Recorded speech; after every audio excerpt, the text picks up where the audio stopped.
Hello guys, and today we are reacting to Ash should have caught the legendary Pokemon. Now his thing, all I mentioned in this video on his Tuesday live stream where he said that he's going to work on a series where the fans can interact.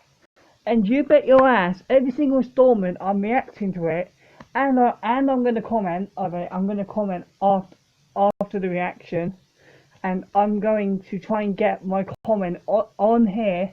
And if it shows up, you guys will know the reaction. But anyway, let's just get straight into it. In today's video, we'll be looking at a bunch of your different opinions, hot takes, and questions from the Pokemon anime community. I am going to spam the comment section, bro.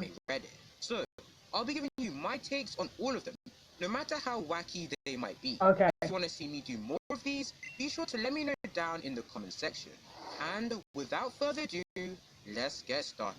Bro, I'm gonna get involved. They have been Ash's rivals. The post is by HalloHoware U1111. So he's gonna Reddit, but I can comment on Twitter. Lucas, Brendan, and Nate, the game characters' anime counterparts. Yep. Now, here are my opinions. As much as I think it would be cool for Ash to have the game characters as his main rivals in each series, I actually disagree.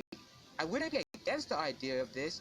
However, I feel like they could be implemented in a much better way to allow the original created rivals like Paul, Trip, Morrison, and the rest to still appear and take light and be the main focus for the anime, to showcase that originality. So, for the game characters as rivals, I'm thinking they would be perfect as league opponents that Ash could have faced in the different leagues. That would have been cool. I'm not talking about those opponents that Ash easily defeats at the start of one league episode, but instead, Ethan, Lucas, and Brendan get a whole focused episode where they battle Ash, and potentially an earlier episode where they do something at the league with him.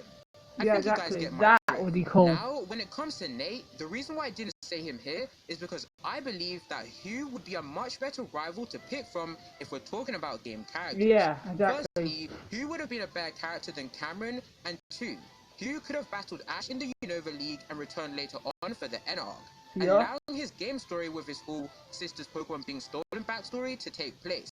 And it would have been so perfect and an easy way of implementing a game character into the anime. Yep, exactly. So yeah, the game protagonists as Ash's league rivals, yes. And Hugh as one of Ash's Unova rivals, yes too. And I'll definitely go into more details about my Hugh anime idea in another video. If Journeys was like the traditional Pokemon season of Ash traveling through the Galar region, who would you want his traveling companions to be? Chloe or Victor and Gloria? This post is by Digan vs. Zilla 2018. Personally, I'd have to go with Go and Chloe, because I really loved Go. However, if I'd say travel companions that I'd like Ash to travel with in a traditional season of the Pokemon anime, it would still be Go, but with the addition of Hop and Marnie. So, a 4-person crew, just like the XY gang. We have already seen what Ash, Go, and Hop would have been like as a trio when they were watching the Masters 8 battles in the crowd. Exactly. And they really bounced off each other nicely. So seeing that, it really made me wonder, what could this trio have been like for Journeys? Because, not to hit on Chloe, but she just shouldn't have existed due to the way that Journeys handled her. That being said, to replace her, I think Marnie would have been a perfect fit. She could have still had a whole story arc done of wanting to save Spikemuth from an economic downturn by aiming to become champion, along with how Ash and Hop would also be aiming to do the same. Ash, Go, Hop, and Marnie. I think these 4 would make for a very fun and natural dynamic. What would your team be in a Hoenn anime? Oh, that's interesting. The post is by HalloHoware U1111 again. Alright, let me tell you guys, my team would not be coming to mess around, and it would consist of Sceptile, Swellow, Aggron, Gardevoir, Milotic, Blaziken, and lastly, Absol. This team would follow the anime's format of Ash or the protagonist's chance of getting more than one starter in a region. Therefore, I went for my favorite 2. For Absol, it would be my final 7th capture, kind of like Ash's Gible or Melmetal, which haven't been with the team as long as everyone else, but still packed an unexplained amount of crazy power. I'm telling you, with this team, I'd be coming to beat the Hoenn League and also the Battle Frontier too. But enough of my team. I'd love to know what your anime team would be for a Hoenn anime. What legendary Pokemon would you like to see Here we Ash go. catch? The post is by Hododon. Ooh, now this is a good one. What legendary Pokemon would I like to see Ash catch? Well, I actually have 4 legendaries I would have loved to see Ash Okay. catch in the Pokemon anime.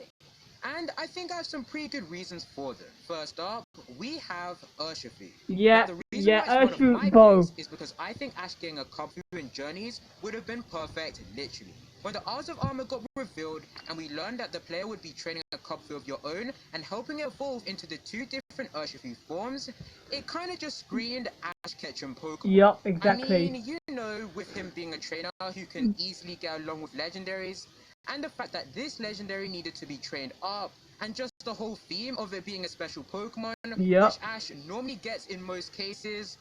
I'm looking at you, Lana ZV. Urshifu would have allowed for Ash to really create a bond with this Pokemon, defeat Yup. many World Championship opponents, and finally take on the Masters 8 together. And I'm sure a lot of you would have loved to see this. Yep. Also, let's not forget, it would have easily allowed for an Isles of Armor arc in the anime, which all of us wanted to see so bad. So definitely a missed opportunity, but it is what it is. It is what it is. It is what it is. For my number 2, I'm going with Latias. Yep. Latias is Yep, such an another easy one choice. that should have And why I'd happened. love to see Ash get one is for a few reasons. One of them is the movie, Pokemon Yup, Heroes. exactly. Of course, Ash made a connection with this Latias in that movie, and most of us wanted to see Ash catch that specific one, but sadly, it at a time where Ash catching legendaries was just off the table. When Yup, the new exactly. Latias appeared and aimed to be a Pokemon Master that needed help to save his brother, many thought in episode 1 that Ash would capture it, Yep, but then me as well. it flew away, and everyone thought that was it. It was gone just like that. But just as the episode ended, Latias was seen following Ash. Yep. This following Ash thing continued all the way to episode 9, where it seemed almost obvious that Ash would catch this legendary, like everyone thought it at the time. But everything Yup. changed when the Fire Nation attacked, as when the whole Saving Latios 2-parter was over, these guys left. Like seriously, they said their goodbyes and dipped. And to make it worse, we even saw the original Latias from Pokemon Heroes Yup, in the right ending at of the that end. episode. It existed. The movie was canon. So what the ducklet was the point of Aim to be a Pokemon Masters one? One of the biggest Latias fan-driving theories for Aim to be a Pokemon Master was that Ash would catch Latias to have a counter to Tobias' Latios. Yup. Which, at the time, many actually thought with this being Ash's final series ever, that the anime might bring Tobias back for Ash to finally get his revenge against the man who humiliated him in the Sinnoh League. And boy, were we also stupidly wrong for thinking the anime would give us fan service. If you thought this wasn't going to happen from the start, really, kudos to you, because you're goated. Yep. Man, I tell you, this series really had me dreaming and hit me and many hard with reality. Okay, enough of that rant. We have my third legendary of choice, which is Giratina. Really? Giratina. I don't know why, but Ash with a Giratina is just so cool. And seeing him flying on a Giratina and Giratina and the Sky Warrior was so damn epic. Also, the fact that Ash and Shaman saved Giratina's life and became friends, with Ash now being world champion, maybe in a few years, say Ash gets even stronger, I think this Pokemon would be a perfect result of that growth. Now, for the fourth legendary, it has to be my Dragon Goat, Zekrom. I feel like this legendary's appearances and moments with Yeah, Ash exactly. makes it the true legendary that Ash Ketchum should catch. From episode 1, Zekrom zapped Pikachu with electricity, causing it to be unable to use electric moves. And I feel like this unexplained occurrence could have been due to maybe Zekrom sensing how strong Ash's Pikachu was. Yep. But of course, this is just my personal take.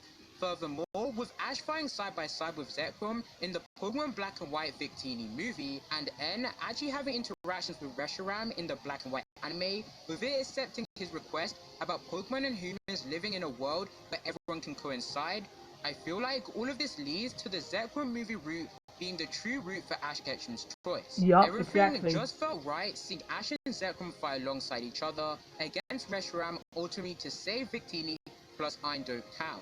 Also, with Ash not actually having another electric type Pokemon other than his partner Pikachu, I think that Zekrom would be highly worthy of being the second electric type on his team. Yup. Even if Ash was to catch this Pokemon, he probably still have to leave it to protect Unova, especially with the whole balance theme with Reshiram. but I see it being able to aid Ash in important times, as he still would own his Pokeball. Yeah. So overall, out of all the legendaries I'd like to see Ash catch, it has to be my GOAT, Zekrom. Be honest, what's one thing you don't like about Liko? Oh The shit. post is by Gigan Oh versus shit, Zilla Jen's gonna watch this 2018 as well. again Oh too. no. What a guy. The top voted reply on this topic is by I Wanna Be Visible, and they say, her social anxiety went away really fast. Wish they would have expanded on her shyness more. She almost completely got over it in like 2 to 3 episodes. Okay, I agree with this to a certain extent. It's definitely true how Liko in episode 1 has quickly changed to how she is now in Yeah, episode exactly. 20. Her social anxiety was clear in the early episodes, and it was plainly obvious it was a wall that she'd have to work towards and overcome. But the thing is, that whole personality trait kind of vanished real quick and diverted over to Dot, who is pretty much now the social anxiety person of the show. With Yep. of course her having a secret identity of being Nido thing and not really wanting to interact with other people. That being said, it's a shame that this aspect of Liko kind of went away. Because Yeah. from not being someone socially outgoing to now being a whole lot more socially outgoing in such a small space of time, it has made her character develop in an unnatural way. I think if this progression had happened over a longer period of time, it would have been greatly paced, and more people would have loved her character more. But regardless, Liko really has bad things about her. Yeah, And exactly. I know a lot of people love and relate to her character a lot. So, I'm really looking forward to seeing how much Liko will grow and progress as the Pokemon anime's new protagonist. I had a lot of fun making this video. Okay. And I'm super curious to know what you guys' opinions are on the different topics and hot takes. If you want to see me do more of these, be sure to let me know in the comment section. Yeah, alright, so yeah, okay, that's it for the video. Like I said, I'm gonna comment underneath and I'm gonna make sure that we get in the next video. And yeah, I'll see you guys in the next one.